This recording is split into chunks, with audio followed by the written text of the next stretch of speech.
Selamat pagi, saudara yang dikasihi oleh Tuhan. Mari kita akan bersama-sama memulai ibadah pada pagi hari. Ya Allah, Engkaulah Allahku. Aku mencari Engkau. Jiwaku haus kepadamu, tubuhku rindu kepadamu, seperti tanah yang kering dan tandus tiada berair. Demikianlah aku memandang kepadamu di tempat kudus, sambil melihat kekuatanmu dan kemuliaan. Sebab kasih setiamu lebih baik daripada hidup. Bibirku akan memegahkan Engkau. Demikianlah aku mau memuji Engkau seumur hidupku dan menaikkan tanganku demi nama-Mu. Saat pagi hari ini, mari kita datang menyembah Tuhan, merendahkan diri kita.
Pertolongan ibadah ini datangnya dari Allah yang menciptakan langit dan bumi serta segala isinya.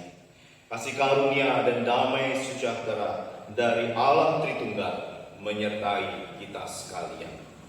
Tuhan Yesus telah menebus kita dari dosa dengan cara disalibkan.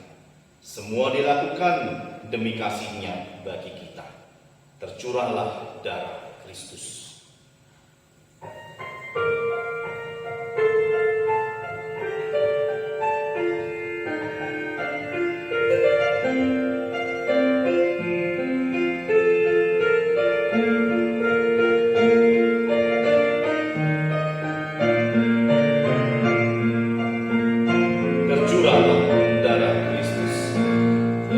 Tercurahlah darah Kristus.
Kami menyadari keberdosaan kami sebagai umat-Mu yang telah gagal melakukan perintah Tuhan. Maka kami memohon belas kasihan-Mu ya Tuhan, untuk menganugerahkan pengampunan kepada kami. Kami memohon di dalam nama Tuhan Yesus. Amin. Berbahagialah orang yang diampuni pelanggarannya, yang dosanya ditutupi. Berbahagialah manusia yang kesalahannya tidak diperhitungkan Tuhan. Maka dari itu dengarkanlah berita anugerah. Baiklah orang fasik meninggalkan jalannya, dan orang jahat meninggalkan rancangannya. Baiklah ia kembali kepada Tuhan, maka Dia akan mengasihaninya. Dan kepada Allah kita, sebab Ia memberi pengampunan dengan limpahnya. Dan sebagai respon kita atas pengampunan yang Tuhan telah berikan kepada kita, mari kita hidup sesuai dengan perintah Tuhan yang terdapat di dalam Roma 5 ayat yang kelima. Kita baca bersama-sama. Dan pengharapan tidak mengecewakan, karena kasih Allah telah dicurahkan di dalam hati kita oleh Roh Kudus yang telah dikaruniakan kepada kita. Mari bersama-sama kita mengikrarkan pengakuan iman kita seturut dengan pengakuan iman rasuli. Apa yang kau percayai tentang Allah? Aku percaya kepada Allah Bapa yang Maha Kuasa, Khalik langit dan bumi. Apa yang kau percayai tentang Yesus? Aku percaya kepada Yesus Kristus, anaknya yang tunggal Tuhan kita, yang dikandung dari Roh Kudus, lahir dari anak darah Maria, yang menderita sengsara di bawah pemerintahan Pontius Pilatus, disalibkan, mati dan dikuburkan, turun ke dalam kerajaan maut, pada hari yang ketiga bangkit pula dari antara orang mati, naik ke surga, duduk di sebelah kanan Allah Bapa yang Maha Kuasa, dan dari sana Ia akan datang untuk menghakimi orang yang hidup dan yang mati. Apa yang kau percayai tentang Roh Kudus?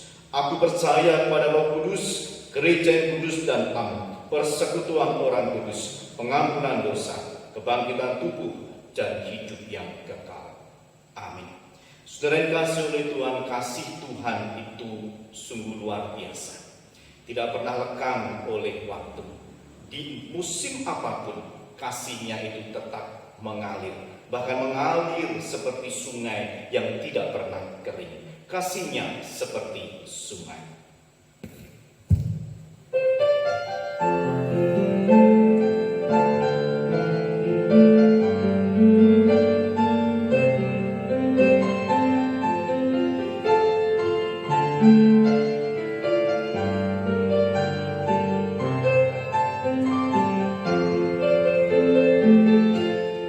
Kasihnya seperti sungai, kasihnya seperti sungai, kasihnya seperti sungai di hatiku,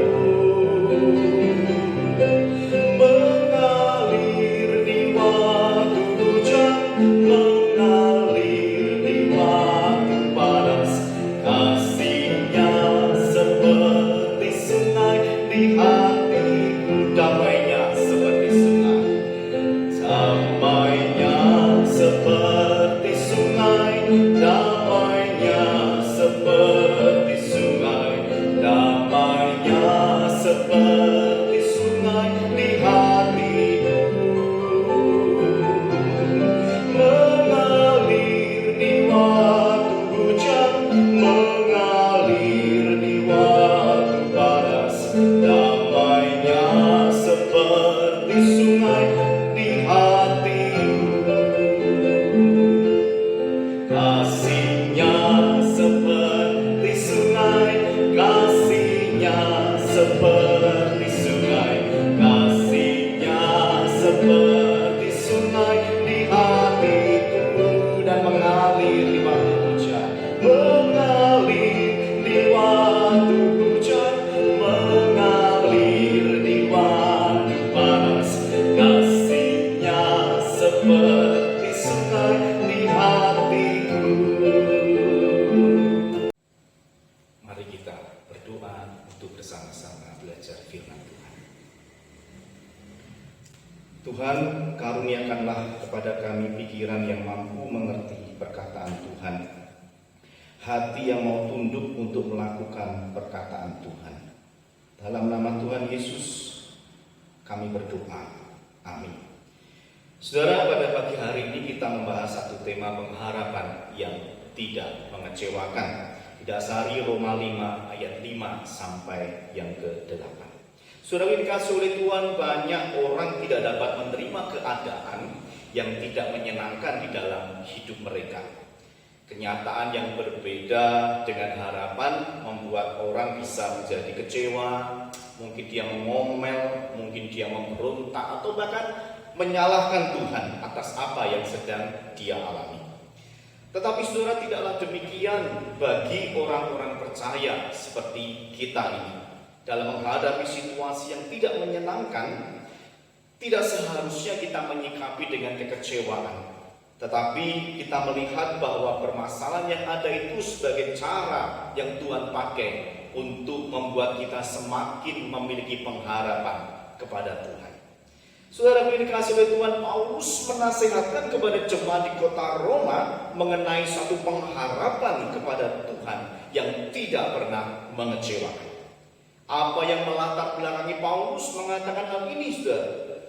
Jemaat Roma memang pada waktu itu sedang mengalami atau mendapat banyak sekali tekanan, baik dari orang Yahudi maupun dari orang-orang Romawi pada saat itu. Dan juga adanya konflik di dalam tubuh jemaat Tuhan. Oleh karena itu Paulus mengirim surat ini untuk menasihati jemaat di sana, bagaimana seharusnya bersikap terhadap keadaan mereka dan bagaimana sikap mereka kepada pemerintah. Paulus juga menulis surat itu menjelaskan pengertiannya tentang ajaran Kristen dan juga tuntunan-tuntunan yang praktis untuk hidup sebagai orang Kristen. Paulus mengajak agar memandang setiap persoalan yang sedang mereka alami itu sebagai kesempatan untuk menguji pengharapan mereka kepada Tuhan. Pengharapan dalam bagian ini disebutkan, pengharapan itu membutuhkan yang namanya ketahanan uji. Dan tahan uji itu membutuhkan adanya ketekunan. Dan ketekunan itu membutuhkan adanya kesengsaraan. Nah, kalau dibalik, tanpa kesengsaraan tidak akan ada ketekunan. Dan tanpa ketekunan tidak akan ada ketahanan terhadap ujian. Dan tanpa ketahanan terhadap ujian, saudara, tidak akan ada yang namanya pengharapan. Jadi pengharapan itu lahir dari berbagai macam tekanan dan persoalan hidup dalam diri manusia. Oleh sebab itu, saudara, setiap kita sebagai orang percaya di dalam menghadapi dan menjalani situasi saat ini, pikirkanlah sebagai suatu kesempatan bagi kita untuk menguji seberapa pengharapan kita itu kepada Tuhan. Karena tidak ada pengharapan yang muncul begitu saja. Pasti disebabkan karena adanya satu keinginan, disebabkan karena adanya masalah, disebabkan karena adanya ujian ataupun juga kesengsaraan. Keadaan kita saat ini, ya, yang di dalam situasi dunia dipenuhi dengan kekhawatiran, takutan, banyak orang kecewa karena rencana-rencana gagal dan lain sebagainya. Situasi ini seharusnya memunculkan pengharapan kita kepada Tuhan. Sebab pengharapan di dalam Tuhan itu, saudara, dikatakan tidaklah mengecewakan. Mengapa bisa tidak mengecewakan? Padahal banyak harapan-harapan yang berakhir itu dengan kekecewaan. Yang pertama, saudara, Paulus mengungkapkan bahwa untuk sampai kepada sebuah pengharapan, seseorang itu harus tahan uji dan tekun. Artinya pengharapan adalah satu proses yang begitu panjang. Jadi tanpa proses itu tidak akan mungkin ada pengharapan. Jadi begini, saudara, tanpa kita sadari, ketika kita sudah melampaui berbagai macam proses hingga sampai ke pengharapan itu, gitu ya, maka orang tersebut tanpa disadari dia telah menjadi orang yang tekun. Betul ya? Dia sudah menjadi orang yang tahan uji. Ya karena sudah melewati proses itu sampai pada tahap pengharapan. Nah, kalau dia sudah mengalami ketekunan, sudah mengalami tahan uji, apakah itu mengecewakan? Apakah itu sia-sia? Oh tidak, justru ini sebagai suatu keuntungan karena memperoleh kualitas yang lebih baik lagi, yaitu ketekunan dan juga tahan uji. Bahkan dia bisa lolos menjadi seorang yang penuh dengan pengharapan. Maka tidaklah mengecewakan kalau pengharapan itu muncul. Dan pengharapan yang sejati itu hanya di dalam Saudara yang dikasih oleh Tuhan, kesengsaraan itu diibaratkan seperti seorang ibu yang sedang hamil menantikan bayinya yang akan lahir. Lalu dia sakit bersalin sampai akhirnya bayi tersebut dilahirkan. Saudara, mungkin ibu-ibu yang pernah melahirkan merasakan hal tersebut. Tapi ketika bayi itu lahir, apa yang dialami? Oh tentu kebahagiaan yang luar biasa. Rasanya seluruh kesakitan, kesengsaraan itu hilang, digantikan dengan kebahagiaan. Pengharapannya tidak sia-sia atau tidak mengecewakan. Saudara yang dikasih oleh Tuhan, pengharapan yang sejati tidak mengecewakan adalah pengharapan yang pengharapan yang tahan uji, bahkan terhadap kesengsaraan. Sehingga apapun yang terjadi, pengharapan kita tidak pernah mengecewakan.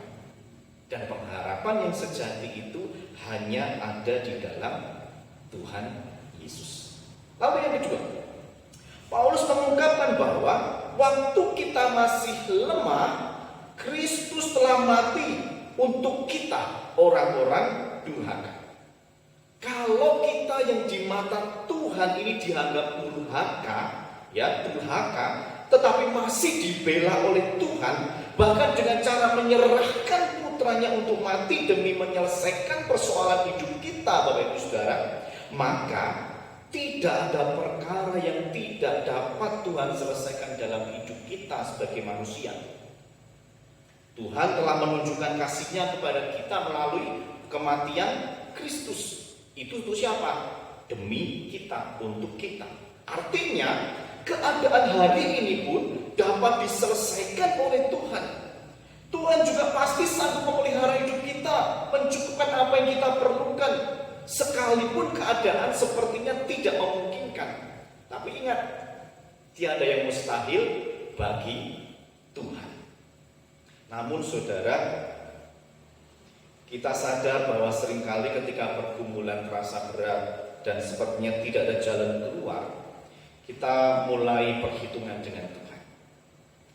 Tuhan, aku tuh sudah mengikut Tuhan selama bertahun-tahun.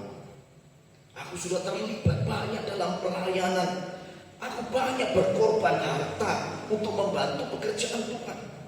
Tapi kenapa ya Tuhan, seakan Engkau tidak adil kepadaku? Ada masalah, ada kesulitan yang begitu berat seperti ini. Padahal Tuhan sudah melihat kesetiaan. Saudara, bagi Tuhan masalah seperti itu sangat kecil dan tidak ada artinya. Tuhan bisa dengan mudah untuk menyelesaikannya.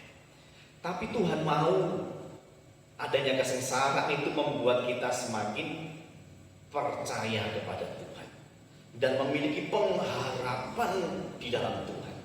Maka sesungguhnya kesengsaraan yang kita alami itu adalah ujian, ketekunan, ketahanan uji, bahkan membuat kita memiliki pengharapan di dalam Tuhan.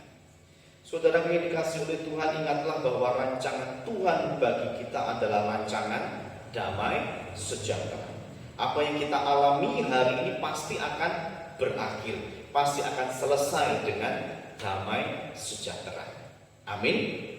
Jika demikian, maka pengharapan kita kepada Tuhan itu tidak sia-sia, tidak mengecewakan.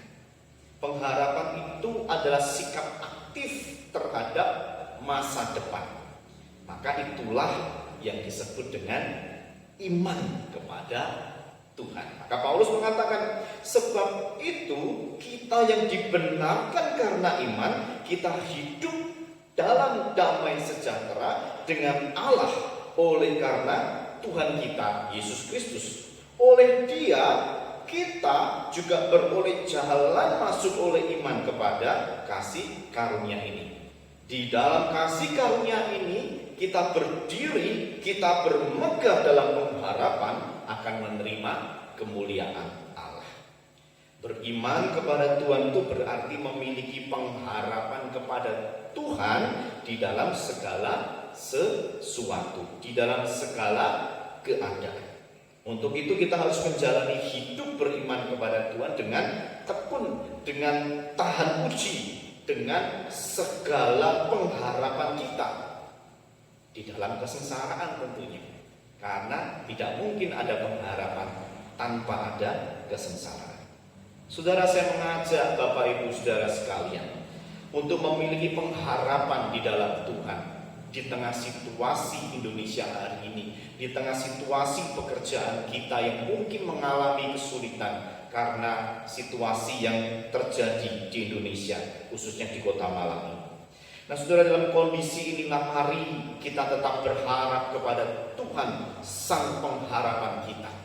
Kita percaya bahwa Dia sanggup untuk menolong kita, sanggup untuk memulihkan keadaan Indonesia, dan pasti Dia juga akan memulihkan hidup kita. Kiranya saudara sekalian tetap memiliki pengharapan di dalam Tuhan di tengah kesengsaraan yang kita alami. Mari kita berdoa.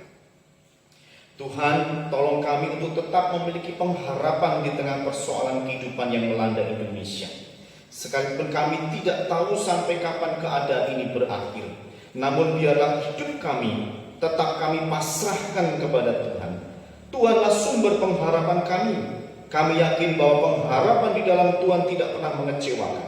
Tuhan kiranya memberkati keluarga kami, memberkati jemaat GKT 2 di tempat mereka masing-masing. Berkati usaha pekerjaan kami, sekalipun ekonomi kami lesu, tetapi Tuhan tetap mendatangkan kecukupan bagi kami. Berkatilah para medis yang bekerja siang dan malam merawat para pasien yang terpapar virus corona. Beri kekuatan khusus untuk mereka. Sembuhkan para pasien yang masih dalam perawatan, baik di rumah sakit maupun perawatan mandiri di rumah masing-masing. Tuhan, pulihkanlah negeri kami, dan segeralah bebaskan bangsa kami dari derita ini. Terima kasih Bapa di surga, kami berdoa di dalam nama Tuhan Yesus. Mari kita mengakhiri ibadah ini dengan menyanyikan lagu Bapa Terima Kasih. Bapa terima kasih, Bapa terima kasih, Bapa di dalam surga, puji terima kasih. Amin. Kekasih-kekasih Allah, arahkanlah hatimu kepada Tuhan dan terimalah berkat-Nya. Kiranya kasih karunia dan damai sejahtera dari Allah Bapa, Allah Putra, dan Allah Roh Kudus menyertai engkau sekalian dan terus memberi pengharapan yang sejati kepadamu dari hari ini bahkan sampai selama-lamanya. Amin.